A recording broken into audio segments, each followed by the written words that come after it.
அமெரிக்க அதிபர் Donald Trump ஈரானுடனான போர் காரணமா ஏற்பட்டிருக்க எரிசக்தி நெருக்கடியை சமாளிக்கிறதுக்காக ஜோன்ஸ் ஆக்ட் அப்படின்ற ஒரு ஆக்டை 60 நாளைக்கு தளர்த்திருக்காரு. அது மட்டும் இல்லாம ஈரான் கல்ஃப் கண்ட்ரிஸ் மேல நடத்தின தாக்குதல்னால ஒரு புதிய சிக்கல் ஒன்று உருவாகி இருக்கு. அது என்ன சிக்கல்னோ, இந்த ஆக்டை 60 நாளைக்கு தளர்த்தினதுனால பெட்ரோல் டீசலுடைய விலையில எதனா மாற்றம் ஏற்படுமா போன்ற பல விஷயங்களை பார்க்கலாம்.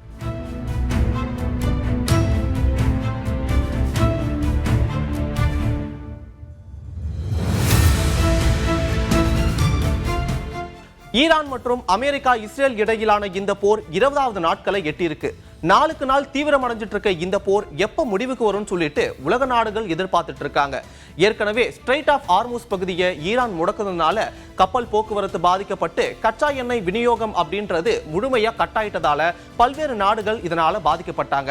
சோ இந்த எரிசக்தி தட்டுப்பாடை சமாளிக்கணும் அப்படின்னு சொல்லிட்டு அதிபர் ட்ரம்ப் ஒரு பிளான் போடுறாரு. அதுதான் ஸ்ட்ரெய்ட் ஆஃப் ஹார்முஸுக்கு பல்வேறு நாடுகள்ல இருக்க உங்களுடைய நாட்டு போர் கப்பல்களை இங்க கொண்டு வாங்க, இங்க கொண்டு வந்தா அவங்களை அச்சுறுத்தி நம்ம ஸ்ட்ரெய்ட் ஆஃப் ஹார்முஸ் பகுதியை ஓபன் பண்ணி இந்த விநியோகத்தை தொடரலாம் அப்படின்னு சொல்லிட்டு ஒரு அழைப்பு விடுக்கிறாரு. இந்த அழைப்புக்கு பல்வேறு நாடுகள் மறுப்பும் தெரிவிச்சாங்க. முக்கியமா ஒரு சில நாடுகள் இந்த போரை நாங்க எக்ஸ்பேண்ட் பண்ண விரும்பல அப்படின்னு கருத்து தெரிவிச்சாங்க. இப்படியான சூழல்ல தான் அமெரிக்க அதிபர் ட்ரம்ப் நேட்டோ நாடுகள் கிட்ட இந்த கோவத்தை காமிக்கிற விதமா நேட்டோ நாடுகள் உங்களுடைய எதிர்காலம் அப்படின்றது ரொம்ப மோசமா இருக்கும்னு சொல்லிட்டு அவங்கள போய் மிரட்டிட்டு இருந்தாரு.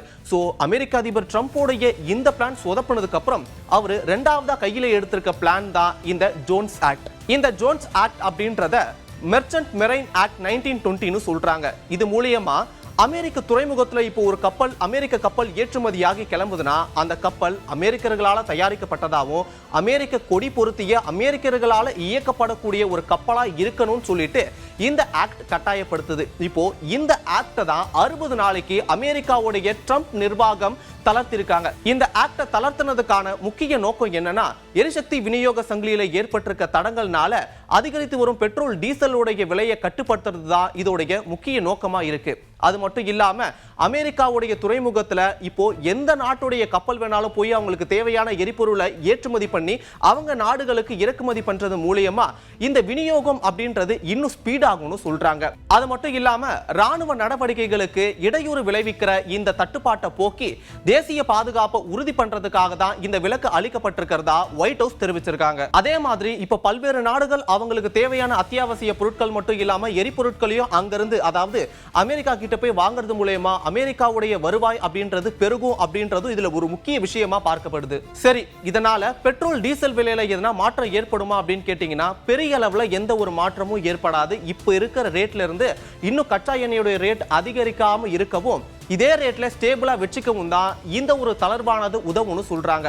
அதே மாதிரி ஐஇஏன்னு சொல்லப்படுற இன்டர்நேஷனல் எனர்ஜி ஏஜென்சி ஏற்கனவே அவங்க கிட்ட இருக்க எஸ்பிஆர்னு சொல்லப்படுற ஸ்ட்ராட்டஜிக் பெட்ரோலியம் ரிசர்வ் அவங்க கிட்ட இருந்த கையிருப்புல இருந்து 400 மில்லியன் பேரல்களை ரிலீஸ் பண்றதா சொல்லியிருக்காங்க.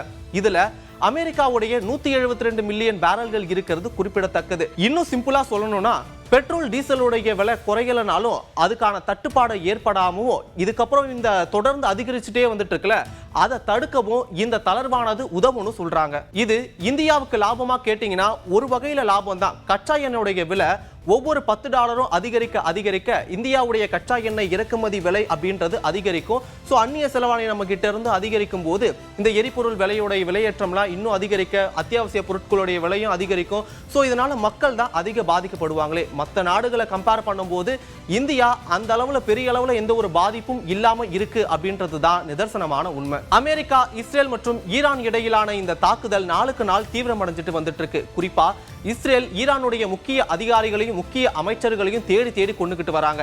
இன்னைக்கு ஈரானுடைய சவுத் பாஸ் கேஸ் ஃபீல்டுல நடத்தின தாக்குதலுக்கு பதிலடியா ஈரான் கல்ஃப் கண்ட்ரீஸ்ல இருக்க Kuwait, UAE, Saudi Arabia, Qatar போன்ற நாடுகள்ல இருக்க முக்கிய எரிசக்தி நிலையங்களை குறி வச்சு தாக்குதல் நடத்தினாங்க. இந்த தாக்குதல் தான் இன்னைக்கு பரபரப்பா பேசப்பட்டு வந்துட்டு இருக்கு. முக்கியமா இன்னைக்கு நடந்த இந்தியாவில் இன்டர் மினிஸ்டரியல் பிரீஃபிங்ல இந்தியாவுக்கு மட்டும் இல்லாம சர்வதேச அளவுல இது ஒரு சோதனை காலனும் அந்த பிரீஃபிங்ல தெரிவிச்சிருக்காங்க.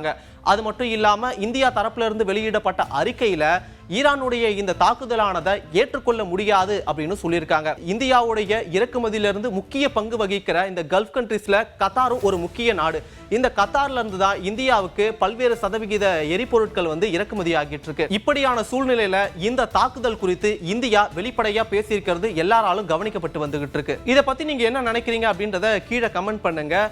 அமெரிக்காவுடைய ஜோன்ஸ் ஆக்ட் தளர்வு அப்படின்றது இந்த கச்சா எண்ணெயோட விலையேற்றத்தை அதிகரிக்காம தடுக்குமா இல்லையா?